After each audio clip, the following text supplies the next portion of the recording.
Welcome to tonight's meeting of the Zoning Board of Adjustment of the Township of Union, which is being held pursuant to the Open Public Meeting Law C-231 Laws of New Jersey dated 1975.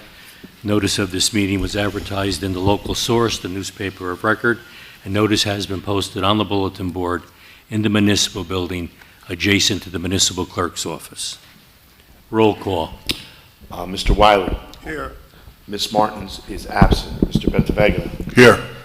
Ms. Scott. Here. Mr. McNeil. Here. Ms. Little. Here. Mr. Graves is absent. Ms. Ricketts is absent. Mr. Champion. Here. There being a quorum present, this meeting is now declared open. At this time, I'll entertain a motion for the approval of the minutes from December the 3rd and December the 10th. Mr. Chairman, I move that the meeting minutes of December 3rd and December 10th, 2025 be approved as written and dispense with their reading. Second. All in favor? Aye. Opposed? So moved. Before we begin tonight's meeting, excuse me, Mr. Manguso, are there any communications? Yes, Mr. Chairman, there are communications regarding calendar number 3467 that I will let council address when we call. Before we begin tonight's formal meeting, I'd just like to introduce a new member of our Zoning Board of Adjustment, Miss Joanne Little. And I speak not only for myself, but all the board members that we wish you luck, and it'll be a pleasure working with you in the future. Thank you. Our first order of business this evening is going to be calendar number 3467, Nicholas Jones. Location is 115 Falls Terrace, Block 4208, Lot 23. Applicant wished to put a driveway in his front yard. Yes, for the record, Rob Pansula, the board attorney. I don't think anybody here is on behalf of the applicant tonight because we received the communication as referenced by our board secretary. The applicant through counsel sent the letter in indicating that the application is being withdrawn. So it is something that we didn't begin the hearing, but we did notice and made an announcement that it was going to be continued tonight. So if you're here for the case of calendar number 3467 Nicholas Jones for 1115 Falls Terrace for a driveway in the front yard area, that application is being withdrawn.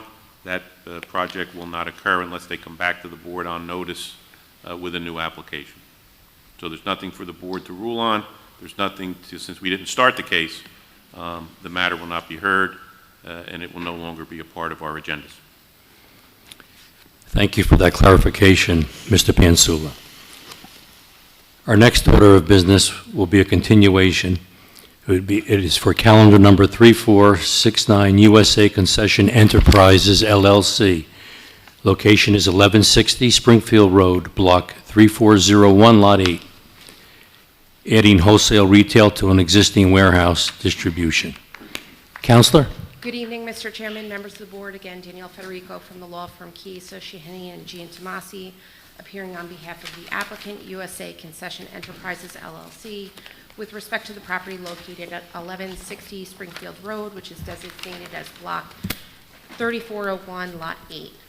When we were back here in December, you previously heard testimony from the operator and as well as from our traffic engineer and site plan engineer. You did request clarification regarding the floor plan and for us to make some revisions, which we did engage an architect. There were revisions made. I'll just briefly introduce it, but I do have an architect here tonight. And again, our traffic engineer and planner is also here, and civil engineer, who's all in one. He's also here if you have any other questions, and also the applicant representative is still here. So just to provide some clarification, since the last meeting, the floor plan was broken up, so it's clear that of the existing warehouse space, which is 46,530, approximately 14,682 square feet of this space will be for the existing warehouse / distribution use. Oh, hold on, I think I have an old one. I apologize. Oh, no, that is it. And approximately 8,245 square feet will be for accessory office space. Approximately 298 square feet will be for the mechanical space, and the remaining 23,255 square feet will be for the wholesale retail use, which will be the only location where the business customers who have to have those business credentials, tax ID numbers, will be able to access. Again, we do have an architect here tonight, so unless there's any questions for me, I'd like to call my first witness.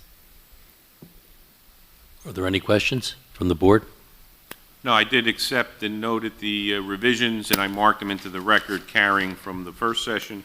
A5 is the revised site plan, which was revised through January 6th of 2026, and that is now a part of the record. And then the architectural floor plan, which was one sheet dated January 6, 2026, is A6. So we're A1 through A6 for the record. Counselor, you can call your first witness. So with that, I'd like to call Matthew Billow, who's our architect.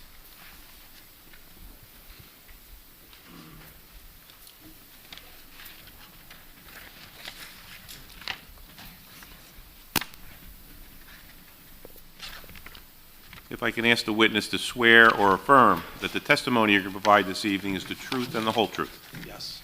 And for the record, just state and spell your name with your affiliation. Matthew Billow, M-A-T-T-H-E-W, Billow, B-I-L-O-W. Our firm is Billow Garrett Group out of Richfield Park, New Jersey. Thank you. And Matt, for the board, can you please give the benefit of your educational background and experience? Sure. So I have a master's degree from NJIT in architecture. I've been a practicing architect in New Jersey since 2015 and New York since 2018. I also currently reside on several boards, including Richfield Park. The board will accept his credentials. Thank you. Thank you. Matt, you're familiar with the site and the proposed use? Yeah, I've been to the site a few times. And you prepared the floor plan that was submitted with this latest revision? Yeah, that's correct. I field verified the building and drew the plans. And can you please walk through the board what this latest revision shows and how it's going to operate? Sure. So the purple area is what we're calling the business occupancy or the office occupancy. Excuse me. Whereas the yellow is the warehouse loading and storage facility portion. The green is what we'll refer to as the retail portion of the building. And I can just take you through the site down on the, can I zoom in here? Bring the mic to. Yeah, just have I a think you should zoom in on the iPad. Yep. Here we go. So you would, as a patron, you'd enter down here between column line 3 and 4. And that would be kind of your entry and check-in, check-out area for the building. And then you would really kind of maintain to the green area. And the only other part I would point out is that there's going to be some cooler storage space, and there's no intent of any any occupants except for the warehouse employees using that as cooler space.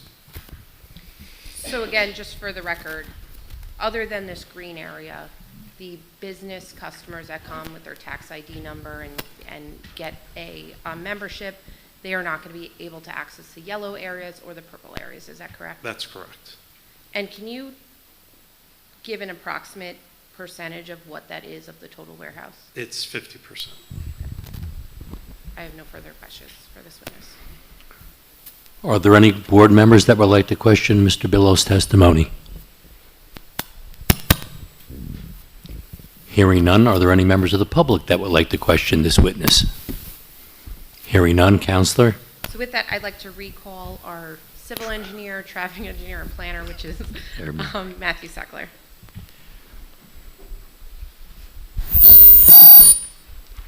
Just for the record, just state and spell your name.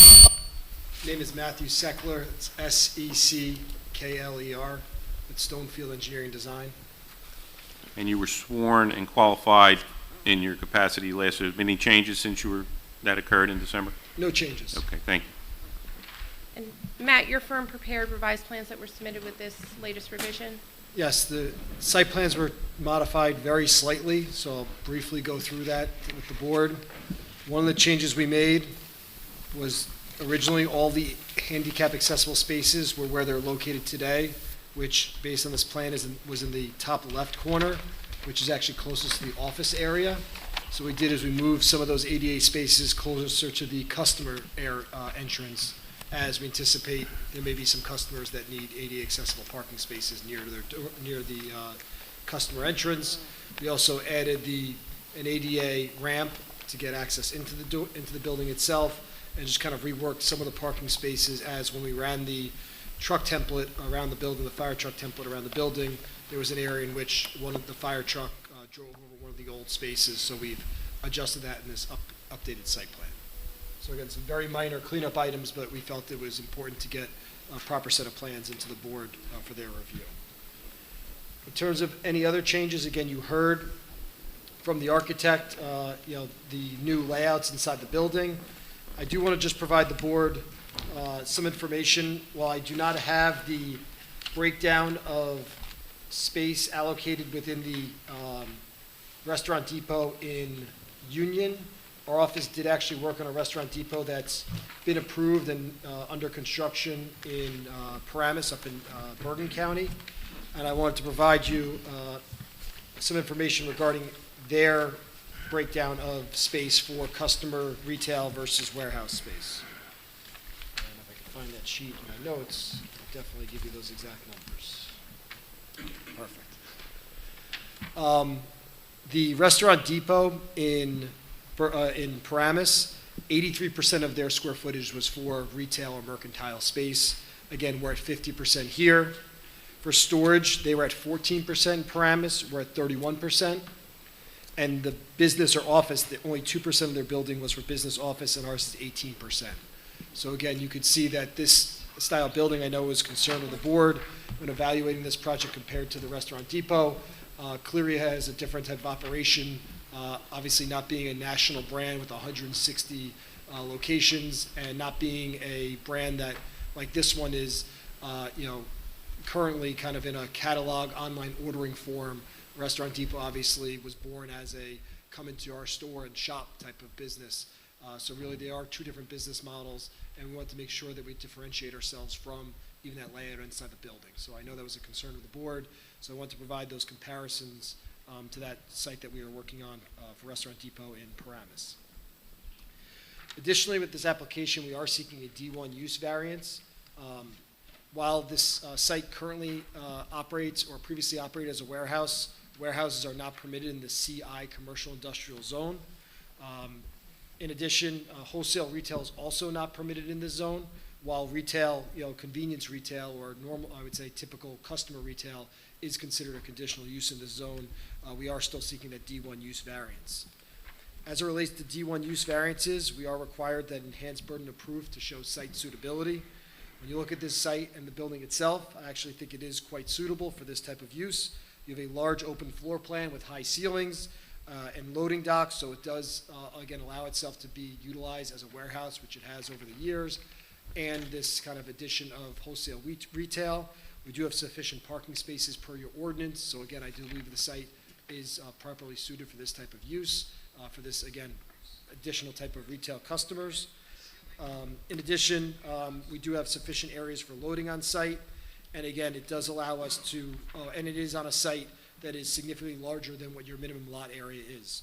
Your minimum lot area is 80,000 square feet, and we're at 118,000 square feet, so again, a larger than minimum required lot. So there are, I believe, definitely some aspects of site suitability that are met with this application. In terms of special reasons, I believe we're advancing purpose G, which is to provide for appropriate locations for a variety of uses. Again, I do believe this use is well suited here. Again, a use that kind of combines that warehouse use and that retail use, especially one that does not see that high level of traffic as, kind of a open retail user. I do believe that's appropriate. When we look at the negative criteria, typically we look at items like traffic, parking, noise, lighting, or height. I don't believe we have any issues with that here.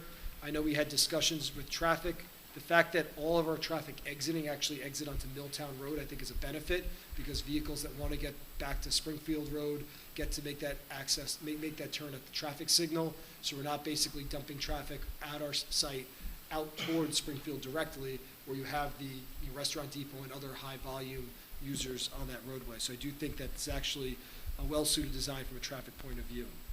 In terms of your master plan, because we do have to evaluate this from the second prong of the negative criteria as well, we looked at land use goal number 2, which talks about supporting desirable non-residential development.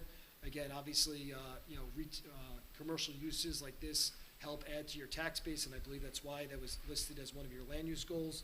And your master plan identifies that the land use ordinance should continue to respond to changes in economics and market demand. And again, I think this is kind of that change in demand. Warehousing, especially older warehousing, is not being utilized as much. People like that really high ceilings, those huge warehouses you see along the turnpike. This is kind of one of those older warehouses. It's tougher to find kind of a new user for this type of warehouse when you have those new buildings being built. So I think this type of site where it's kind of a mix between a warehouse and wholesale retail on a street like this, I think is beneficial. And again, your master plan does talk about the economic development goal, number 1, which is encourage development of a diversified economic base and generate employment growth and increase tax ratables, which I think you're getting here as opposed to a vacant warehouse.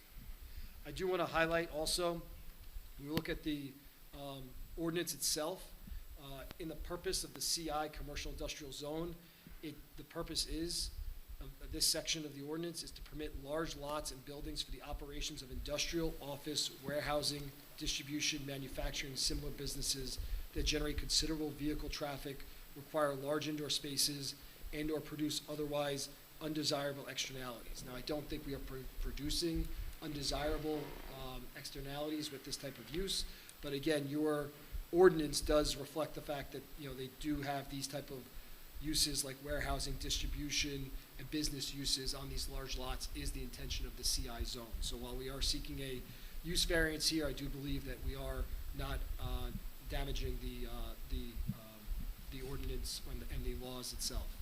So again, in summing up this application, we have right now what is a vacant warehouse. We're looking for a new user to come into this site.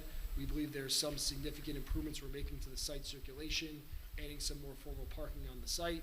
We do meet the parking that's required, and we believe that this application is one that would benefit would benefit Union, and would also obviously is well suited for the site because the building itself has operated for a warehouse for a number of years. And I have no further questions for this witness. Are there any board members that would like to question Mr. Seckler's testimony? Yeah, I do have a question. Can you reduce the size so we can see the entire site? Yeah. Is that better? That's much better, thank you. I'm just trying to figure out the flow of traffic on the one-way. Yep. On the left-hand side. So the left-hand side is an entrance only. So you have, it's difficult to see. I'll now just zoom in just so you can see a little bit more because it's a little light there. You have angled parking, so you have a one-way drive aisle with angled parking as you go down the left side. If I could get the plan to move. You get to the bottom, you could see there's striping that indicates it's do not enter one way, so no one comes up that way.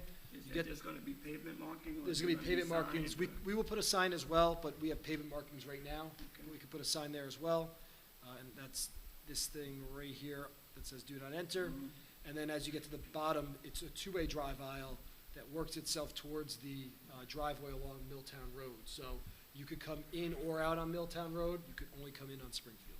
And this curbing is not mountable, right? That'll prevent someone from trying to Yes. mount it and go around Yes. the back way? Yes. And you can make left and rights onto, You could make left. Milltown Yes, left and right. So you can make a right to head towards Springfield. You can make a left to go towards the town of Springfield, and a left to go towards the road of Springfield. where's the signal at? Signal is right here in the top right-hand corner. So we're on the corner. So the traffic signal is right here at Springfield and Milltown Road.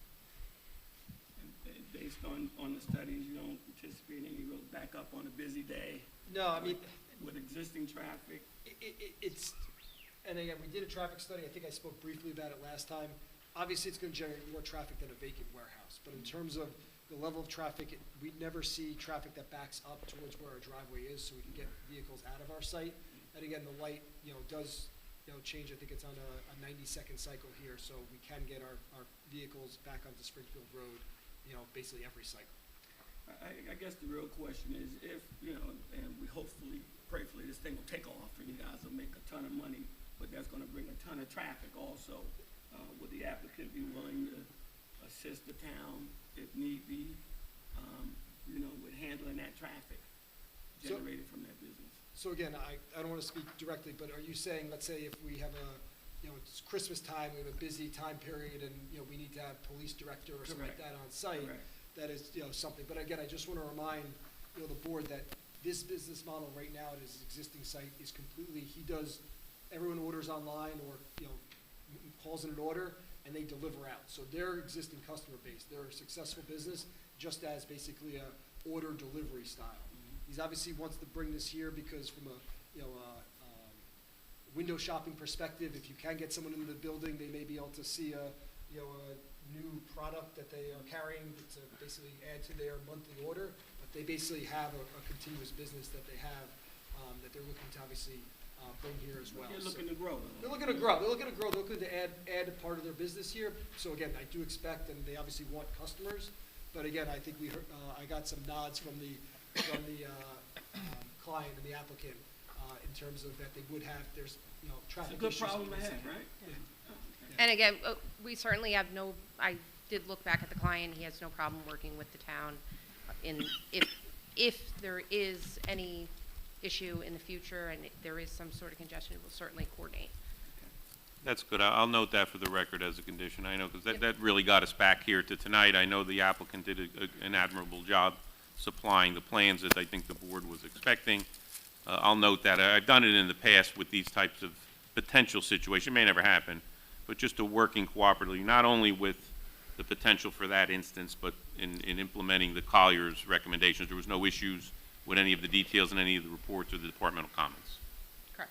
Okay. And I could also share his contact with you offline so that the town has his contact information if you want Perfect. to contact him directly, but you could certainly always A contact me. lot of times they want pre-construction meetings and stuff. I don't Yeah. know you do much construction per Yeah. se, but as long as we have that cooperation, I mean, that's something the union is very supportive of the business community, so this is something that always is good to see, but you got to prepare, and that's what we're trying to do. So it sounds like we've dotted all those i's and crossed all those t's.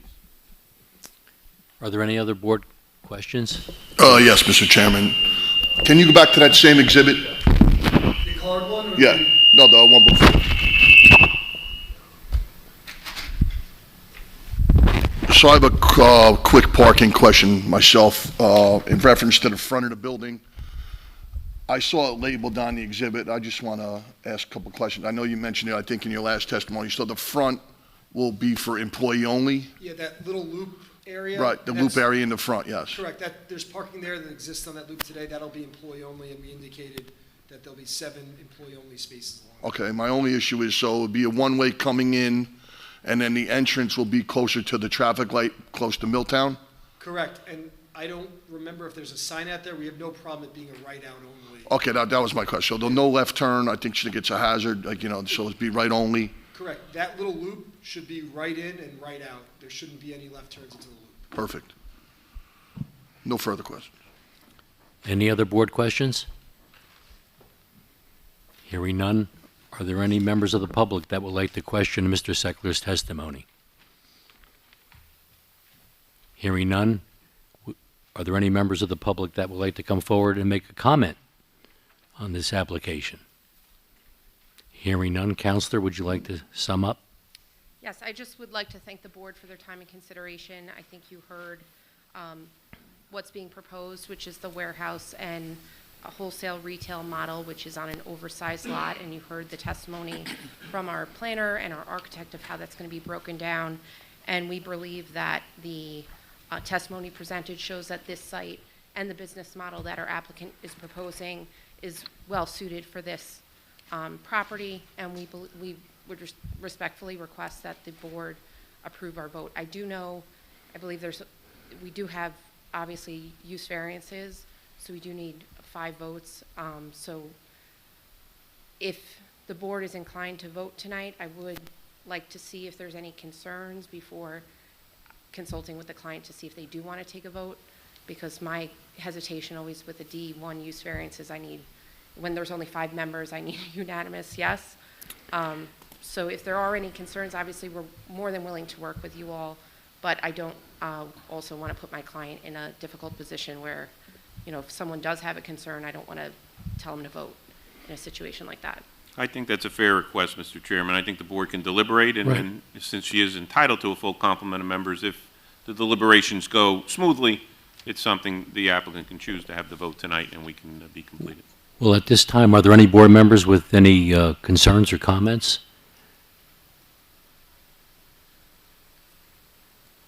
Hearing none? Then we'd like to take a vote. Okay. Okay, we could cancel this I'm not now. much of a gambler, so. You had to do it, Council. Making me laugh. We can conference this now. Mr. Bentavegna, would you please begin? Yeah, thank you, Mr. Chairman. Based on the testimony tonight, along with the revised plans, including the ground floor plan, this is a good application. I like the fact how you guys broke everything down in sections, and I'll be voting yes tonight. Ms. Scott? I'd like to concur with my colleague. The professionals did a great job explaining and coming back with revised plans. Everything looks good. I don't see any negative impact, so I will also be voting yes tonight. Mr. McNeil? Thank you, Mr. Chairman. I would also agree that it's a good application. Professionals did a fine job addressing some of the concerns that we had. I believe the site is well suited for this application, and I will be voting yes. And Mr. Wiley? Yes, Mr. Chairman, I think the site is well suited for this use, and I think it's a good application. The positives outweigh the negatives, and I think it's a benefit to the town as well. And the applicant is willing to comply with the town's concerns when it comes to the traffic issues. So I'm going to vote yes as well. As for myself, based on tonight's testimony, which I felt was very clear and concise, the witnesses did an excellent job. The variances requested are justified. The property is well suited for the proposed use of the building. I like the floor plan, and I too will vote yes for this application, and I wish you well. Thank you very much. Thank you for all your time as well. Can I have a motion and a second to grant the application? Mr. Chairman, I move that the board grant the variance applicable to this application and that council is directed to prepare a resolution consistent with the board's decision. Second. Roll call. Mr. Wiley, Yes. Mr. Bentavegna, Yes. Ms. Scott, Yes. Mr. McNeil, Yes. and Mr. Champy. Yes. Good luck Thank to you. you. Have a good night. Good luck to you. February 4th, it'll be on the board's agenda to pass the resolution, February 4th.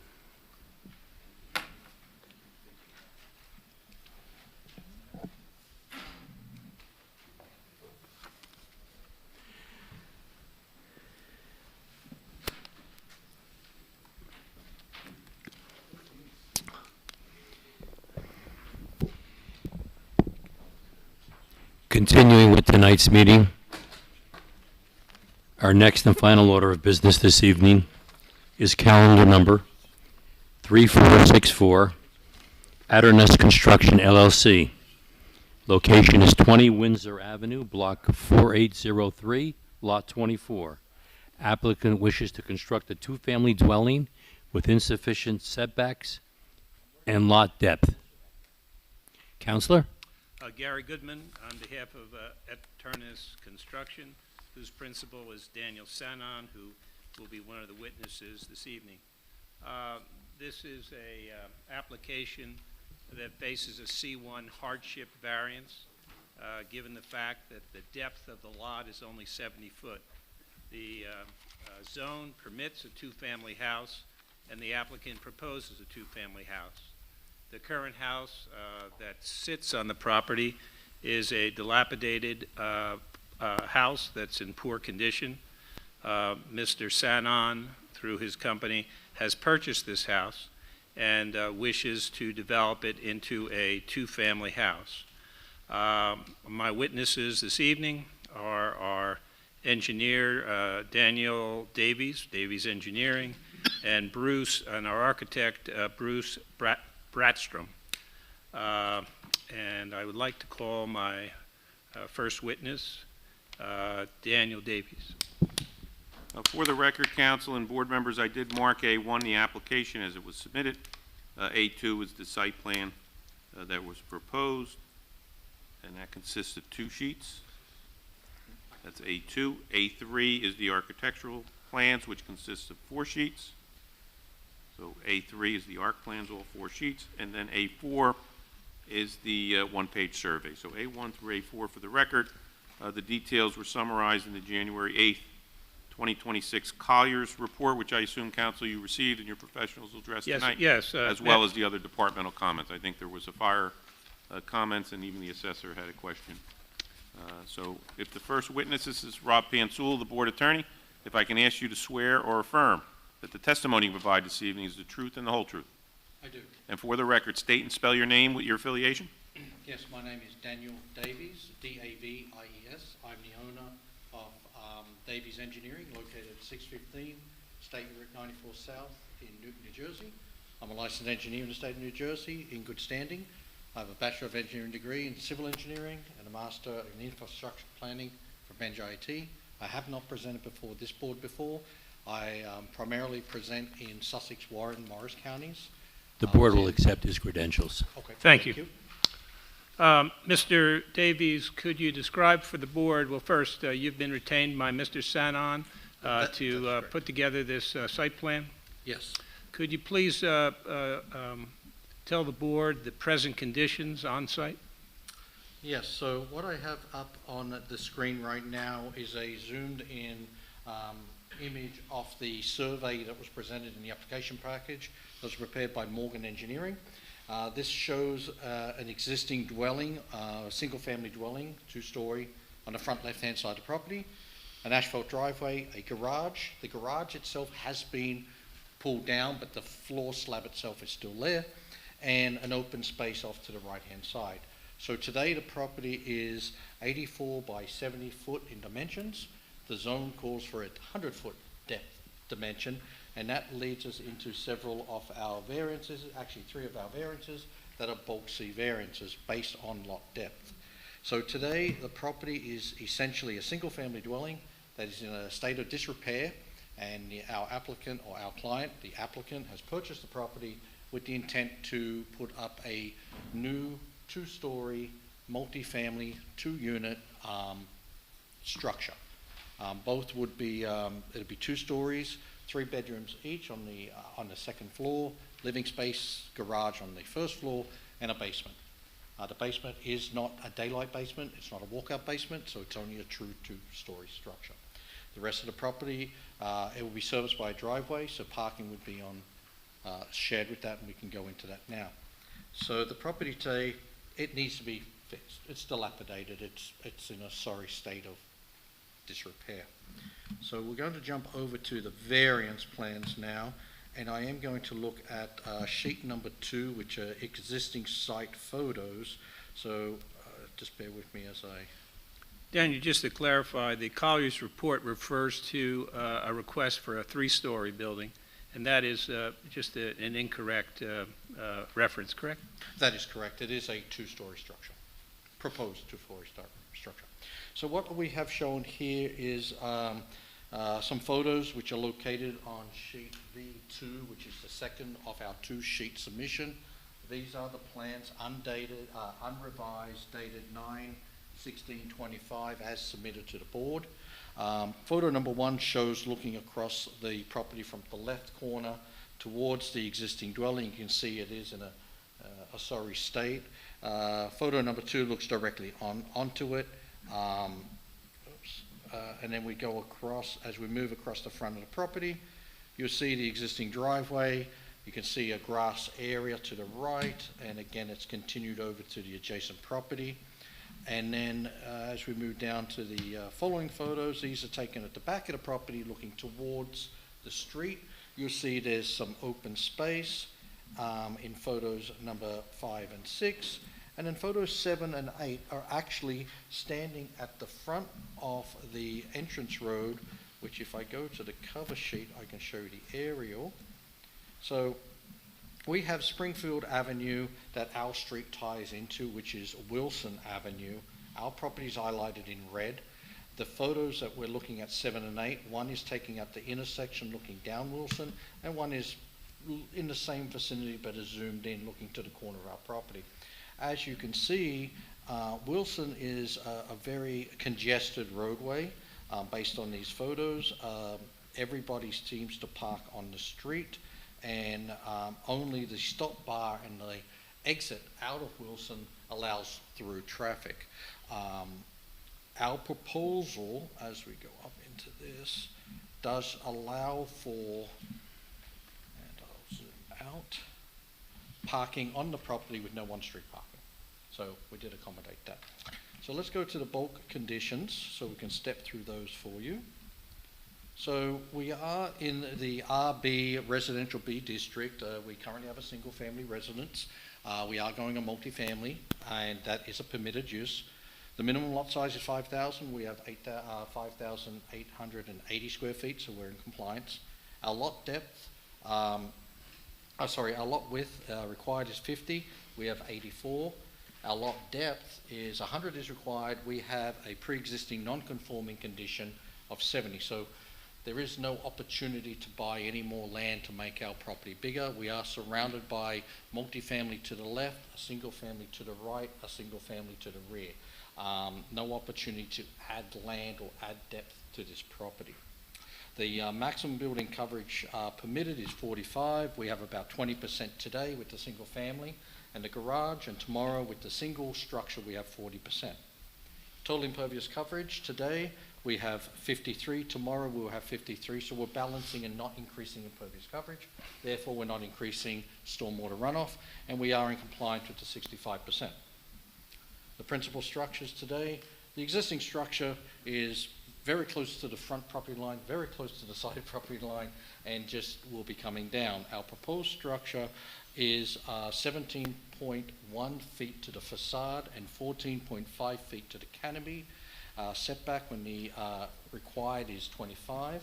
The average setback with the adjacent structures on the right and the left of the property is 15.4. So our variance is for a 0.9 foot variance. So we're looking at about 11 inches or so. The side yards are 5, and we comply with that in the proposed condition. Our rear yard is 25 or 10% lot, whichever greater, and so we are with the 25, and we are at 20 on the proposed. And the architect will talk further about the functionality of the building, and our building is 31 by 74, and how it works and how it fits onto the property. And we have centralized the structure to minimize any variances in the side yards, in other words, being closer to our neighbors to the side, but we are a little bit closer to our neighbors in the rear, and we are elevated, and we are closer based on the average setback to the front yard. No accessory structure is proposed. Each dwelling unit will have a single car garage, and the driveway can accommodate one. Based on the the engineer's report, it does indicate that we are required to have 4 for the development, and we do have 4 for the development. There is no proposed on-street parking for this development. So just going over the variances again for you. So we are talking bulk variances that are related to the existing condition of the property, directly related to the depth of the property. So the lot depth required is 100. We have 70. That's a pre-existing non-conforming condition. Our front yard setback to the principal structure, we are required to have 25. The average on that side of the street is 15.4, and we measure to the canopy is 14.5. Measured to the facade, we are 17.1. So we are only in front yard setback violation because of the coverings to the entrance into the structure for each dwelling unit. We have, and we have a rear yard variance where we are required to have 25 and we are providing 20. So going to the plan itself, I'm sorry, the mouse is a little bit finicky on me. Okay, so to the left of the property, we have an existing multifamily structure which is very similar to what we are proposing on this property, and I can draw attention to photo number, down here, photo number 8. You can see that it has it's a 2-story structure, there's two two-car garages, and there's parking in the driveway. That's the same make and model that we're proposing on our property. That property does not have the ability to park in the front of its building because all the parking on the opposite side of the street prohibits that. But as they demonstrate, same as what we're demonstrating, we do not need or require on-street parking. So going back to the plan itself, so we do have a driveway that is 24 foot wide, 2 cars can comfortably park on that, and then there is a sidewalk going into each dwelling unit. You come into the living space with stairs going down to the basement, stairs going out the back door, stairs going to the 2nd floor where the 3 bedrooms are. It's a mirrored design, so what's on the left is on the right. We do have a seepage pit in the front corner. That is for the footing drain. We do not have any increase in impervious. We're balanced. It's 53 today, 53 tomorrow. There's no increase. But because of the basement, we have a footing drain around the basement, and we don't have the ability to daylight that pipe. So daylighting means if you've got a slope to the property, the pipe can come out and go on its way. We don't have that capability, so we tie it into a seepage pit, therefore relieving any pressure build around the foundation, and the architect can talk further on that if need be. So the seepage pit is not rooftop stormwater related, it's footing drain related. There are a couple of minor stone walls to offset grade differential as you go across the property. The building itself is a big plane, there is a little bit of slope, and the rest of the property is open space. The applicant will talk further about his intent with the property, but right now we were understanding it's a small property. We didn't want to put too much landscaping and have a maintenance concern with that. So right now we have it as strictly open space lawn area. But if the board would like, I believe there was a comment regarding landscaping, that if the board would like us to put some landscaping in the front yard, I'm sure the applicant would be more than happy to put some shade trees or something of similar nature there. Other than that, each unit will have their own service connections. They will act independently. And there's not much more to it. It's simple. Mr. Davies, just a couple questions, follow up. Could you talk a little bit about the slope, which I think serves as a natural buffer in the rear? And I mean, we only have 70 foot going back, but there is this slope in the back that goes down. Yes, so in the back right-hand corner, there is a wall there that differentiates the rear property from our property. We are not touching that wall. We are elevated by several feet. So to pick up there is a grade across the property. I'll bring up the survey, which will help us. Actually, that one didn't have the contours on it. So we have a grade drop, as you can see, kind of in the middle of the structure here, from the edge of the existing driveway to the property line. We have about a 3.5 foot grade drop as it goes across the lawn area that's there today. So when you put a big plane in, that is what a building is, we have to pick grade up somewhere. So that's why we have these stone walls, to pick those up so we can respect the property owners in the rear without having to replace a retaining wall or encroach on their property. Okay, and just following up on the seepage pit, so there was I believe, a comment about moving to a 2 seepage pit, and I think your testimony sets out the reasons why the 1 seepage pit works best, correct? Yes, it is not reiterating, it's not stormwater related, And we understand the question, actually the comment that was made, that not understanding how this property is going to function, how the applicant would like it to be as ownership and rental or independent units, and who has access, maintenance responsibility. If this was a stormwater, I would agree with 2 seepage pits because it's rooftop runoff and roof leaders and things like that. This is buried 8 feet in the ground it's inherent to the structure. You don't put a footing drain in for no other reason but to relieve pressure around your basement floor, and that goes into the seepage pit. If the board is inclined to still request that, we would be more than happy to put a second one in, though I believe it's not necessarily required. And finally, Mr. Davies, the Collier's comments with regard to off-site and on-site improvements, documents, permits, appraisals, there's nothing there we cannot comply with, correct? That is correct. We are removing any asphalt and other site improvements on our property. Anything that's between our property line and the existing curb will be maintained unless the board has any comments regarding that. I have no further questions, Mr. Chairman. Are there any board members that would like to question Mr. Davies' testimony? Council, I'll just note for the record, the Colliers also references a pre-construction meeting, and if you don't mind, I suggest conditioning the pre-construction meeting, they can go over that seepage pit issue and work cooperatively with engineering. I think the board normally would defer to engineering on that. I know there was a question from the assessor. I don't know if this witness would be ready to address it. The assessor's question on ownership, I think the owner, the applicant, will address that. Okay. Thank you. Okay. Well, thank you very much. I'd like to call our architect. Oh, I'm sorry. Are there any members that would like to question his testimony? Oh, I'm sorry.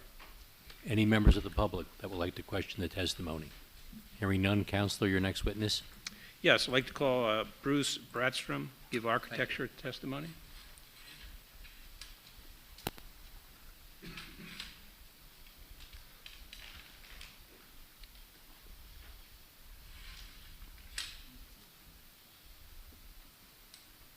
Use a combination of the two.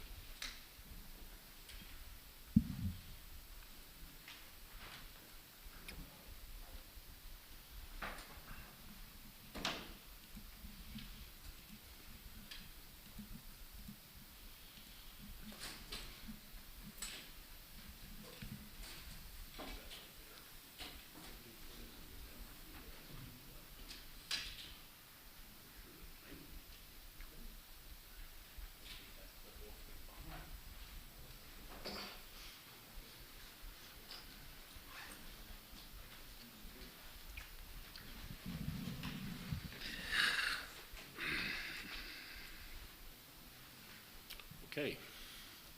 Can I ask the witness to swear or affirm that the testimony you provide this evening is the truth and the whole truth? I do, yes. And for the record, state and spell your name with your affiliation. Bruce Bratstrom, B-R-A-T-T-S-T-R-O-M.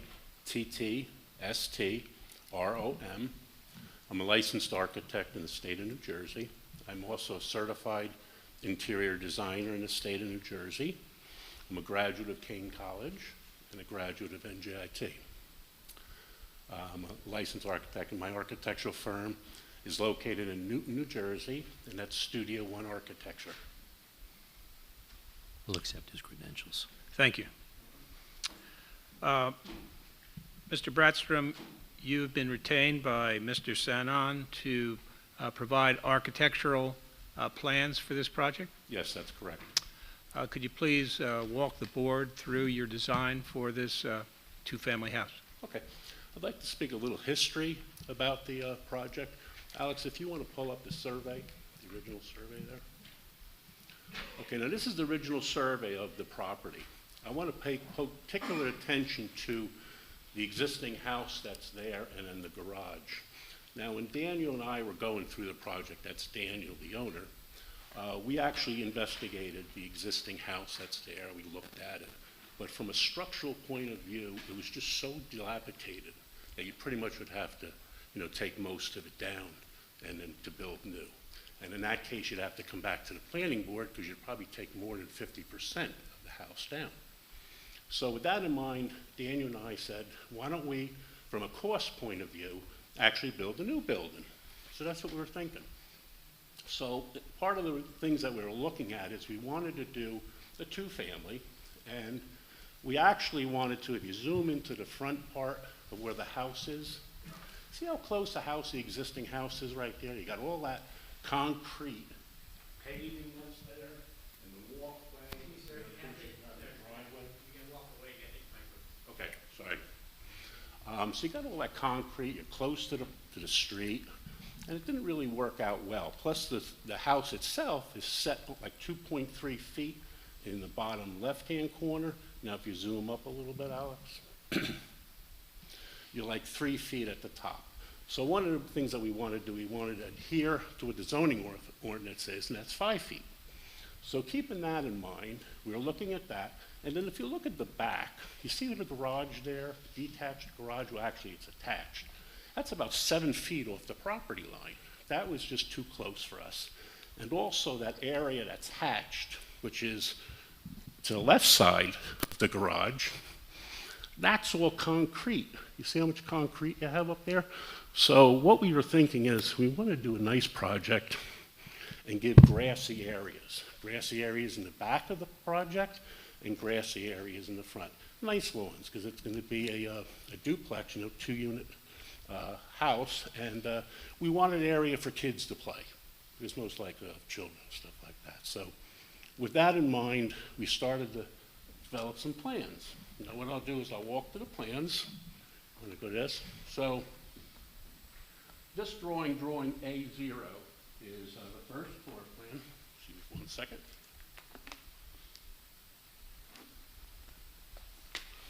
So to walk you through it, we got 2 units, Unit A and Unit B. So I'll walk you through Unit A. So as we come in, we have the front entranceway, which is a covered portico. It's not enclosed, so you know that. Got a couple of nice columns. You come in, you have an entranceway. To the left side, we have a dining room. To the right side, we have a living room. Over back here, we have a nice little powder room. And then coming around here is like a nice U-shaped kitchen with an eat-in bar. Back here, we have a pantry. And then, of course, a closet here. As you walk around here, you've got a closet, and then this goes out to the garage. Now, I made the garage deep enough so you got plenty of room. So if you have, like, say, a garbage can or a recyclable, you can keep that in the garage. You have plenty of room for that. I also stepped the garage back 2 feet. So I modified it this way, so then the driveway itself would be a little bit longer. Now, if you know, on the original survey, and also on the updated drawings, I pretty much located that driveway where the existing driveway is. So it's kind of like in the same location. And then, of course, this would be Unit A, which is the same as Unit B, but it's just flipped. So this is the first floor. This is the first floor over here. And the building footprint for this is actually 30 feet by 74 feet, which is the length. I didn't propose any decks in the back, so you don't have to worry about the encroachment to the property line. But in the back here will be all nice grassy area. Remember, the garage was like right here, which is very close. So you're not going to have that. Okay, and then of course, as you come down the stair here, which takes you to the basement, you'd actually come out here, you got a full basement. This area here is actually the garage area, but it's a slab, so it's non-usable space. Then of course, you've got a nice little bathroom down there with some windows. So as we walk to the second floor,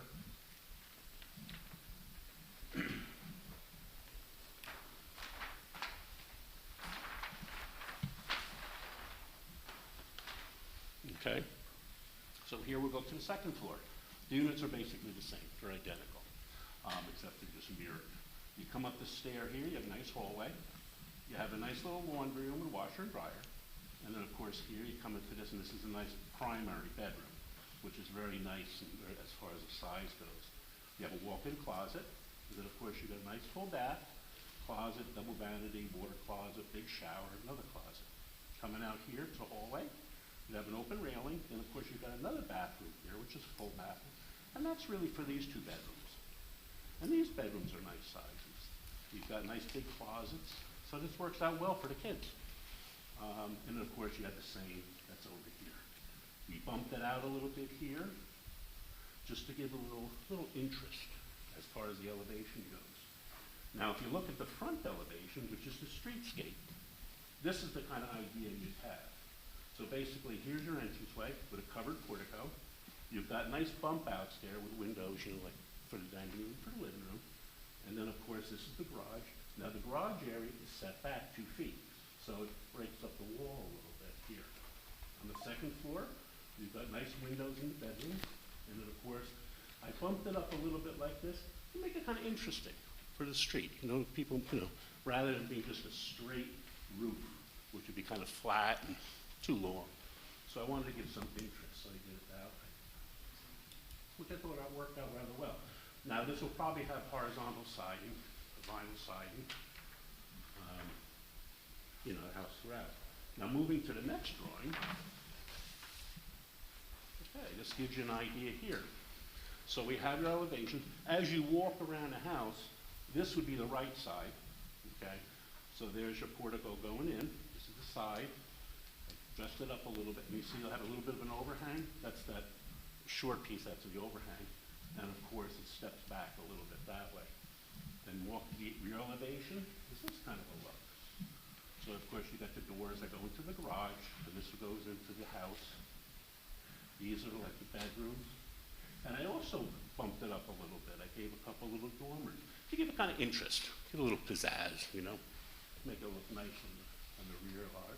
And then, of course, this one here is kind of like this, but it's the other side as you walk around. So that's the kind of scheme, the ideas we came up with. So it works out kind of nice. Mr. Bratstrom, from an architectural standpoint, looking at the street and the neighborhood, how does your design and the proposed development fit in? I think it fits in very well. Matter of fact, compared to what's there now, the house and so forth, it's really in bad shape. This will make it look nice. And there's some other projects too around the neighborhood that are very similar to this. You'll see, and there's one, if you want to go back to, I don't know if it's on the site, but it's probably on Daniel's drawing, but the one that's up on the far corner. What street is that on, Daniel? The one that's behind you? Which is? Arcadia? Yeah. That's very similar project. And Mr. Bratstrom, you mentioned vinyl. Is the whole facade in the front vinyl, or is it set off by anything? Well, we're still working on that. You know, Daniel and I are working on that, whether we want to do siding or maybe some stone in the front, maybe the lower section. That would look nice. Mm-hmm. Okay. You know, like maybe like a wainscoting here, which would be nice in the lower area. Okay, so that's to be So determined. break it up a little bit, you know. I have no further questions for the architect. Are there any board members with questions for Mr. Bratstrom?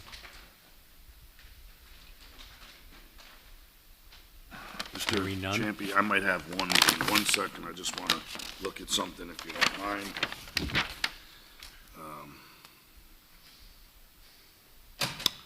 That basement, okay, Yes. it's going to have, it doesn't have Back its to own this entrance, drawing. correct? There's a question. Yes. Does not have its own entrance, correct? No, you actually come up the stair, right? And there's a shared exit at the top. So in other words, if you go to the first floor, you come around this way, right? Uh-huh. You go down one step and then out, but then you turn left and you go down the stairs down. So if you have to bring something out of the basement, bring it to the backyard and stuff like that, you could do that. It's easy access. Okay, well, It's really a shared kind of entrance. it's, okay, but they're two separate, correct? Like, one side got one side got the other, correct? Just the one that's in the rear that goes to the basement. Yes, but each, there's a two-family, right, a duplex? Yes. Matter of fact, if you look at the center here, Mm-hmm, that's the demising wall. correct. So this is unit and then this is unit. So you have one over here, Mhm. on theirs, and one over here. Mm-hmm. And then if you look at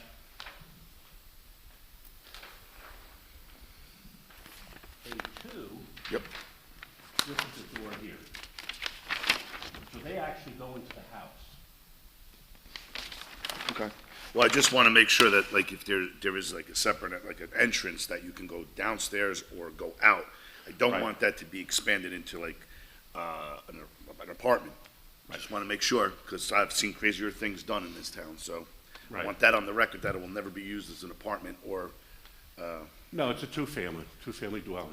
I know what it is, and I know what you designed it as, but sometimes, you know, I have to put things on the record to make sure Sure. that, No, I agree. you know. The other important thing too is down the road, if they want to do down in the basement, like say a rec room, a kid's room, media room, it's good to have an exit door. to get out You- for no, that's egress. fine, but, You know, this way in case of a fire. I mean, it's going to be a sprinkler building, but I've always felt the more safe you can make it for the kids, the better off you'll be, you know. like I said, I'm all for there, you can have a basement with a rec room, whatever, you can even have like a kitchen, but. And you'd be surprised. A lot of the project I do, basements, people put the recreational areas, they put media rooms down there, they put offices down there, they do all kinds of things. But That's good, Yeah. I just don't want it to be. No bedrooms in the basement areas, that's, We have right. ordinance.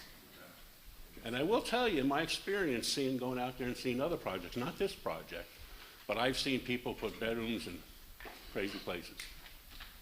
You know? Yeah.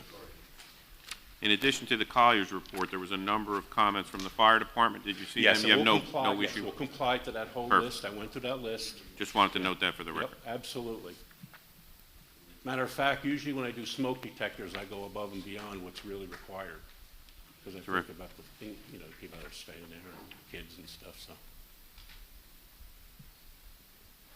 Any board members with questions for Mr. Bradstrom? Hearing none, are there any members of the public that would like to question the testimony Mr. Bradstrom has given this evening? Hearing none, Counselor, do you have another witness? Yes, I'd like to call Daniel Sanon. Thank you, Mr. Chairman, members of the board. Thank you for your testimony.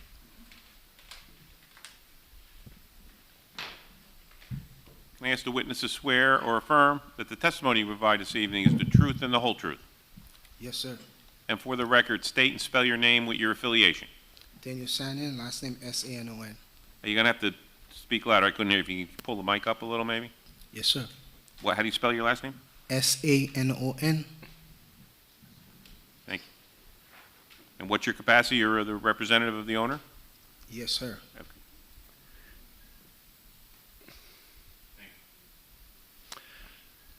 Mr. Sanon, Iternus Construction is your company, correct? Correct. You're the principal? Yes, sir. You're also a resident of Union, correct? Correct.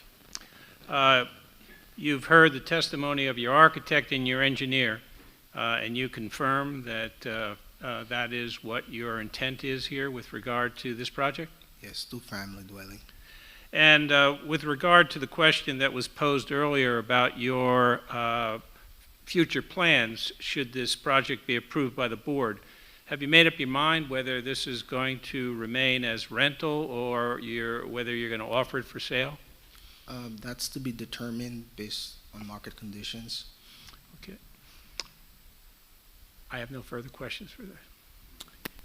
Any board members would like to question Mr. Sanon's testimony? Just because the assessor, that was addressing the assessor's comment, right? I think I'm that not was where the sure. comment came from, yeah.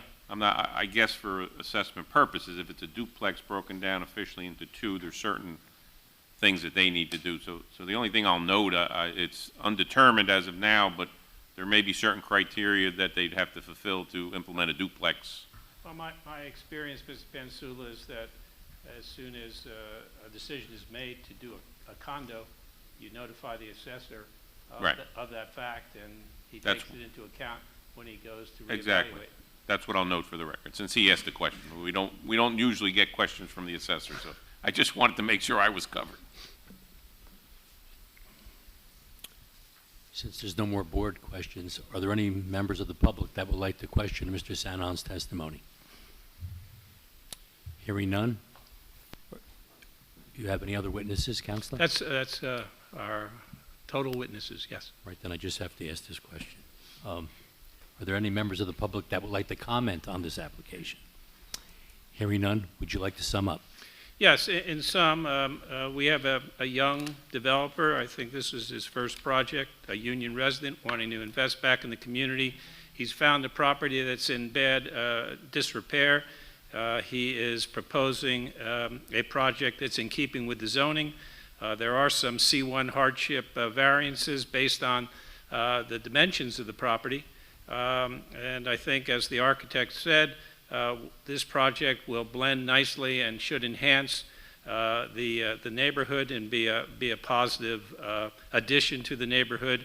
The property is properly zoned, so we're in keeping with the land use ordinance, and I ask for your consideration. Thank you. At this time, I'd like to conference this. Ms. Scott, would you like to begin? Sure. Good evening, everyone. Thank you, Chairman. I thought it was a pretty good application. A two-family home, multifamilies are going for a substantial amount of money if you're interested in how market that. Also, the professionals did a good job in articulating what it would actually look like. So I think it would be a positive impact over there to that neighborhood. It would definitely improve the value of the homes over there. So I think it was a good application. I won't be voting yes for the application. Mr. McNeil. Thank you, Mr. Chairman. I will agree with my colleague. Professionals did a very good job in presenting this application. I believe the site is well suited for this use, and I will be voting yes. Mr. Wiley. Yes, Mr. Chairman, I agree with my colleagues as well. I think it's a good application. It was presented very well. I think it's going to be a good improvement in the area, and I'm going to vote yes. Mr. Bentavegna. Yes, Mr. Chairman, I also agree. I think the professionals did a great job. They were very accurate and thorough about the plan. I believe it's going to bring an improvement to the area. I'll be voting yes myself. Ms. Little. Yes, Mr. Chairman, I agree with my colleagues, and it does look like a good project. I grew up in that area, so I do see the improvement, and I will be voting yes. As for myself, this is a very positive application, and based on tonight's testimony, the applicant really proved and justified both the positive and the negative criteria associated with the application. This dwelling will really revitalize the lot and the neighborhood. Mr. Davies and Mr. Bratstrom, you did an excellent job with your testimony, and I too will be voting yes for this application. At this time, may I have a motion and a second to grant the application? Mr. Chairman, I move that the board grant the variance applicable to this application and that council is directed to prepare a resolution consistent with the board's decision. Roll call. Mr. Wiley? Yes. Mr. Bentavagina? Yes. Ms. Scott? Yes. Mr. McNeil? Ms. Little? Yes. Mr. Champy? Yes. February 11th will be on the board's agenda for the resolution, February 11th. Mr. Chairman, there be no further business coming before the board this evening. I move we adjourn. All in favor? Opposed? So, can I have a second? Oh. All in favor? Opposed?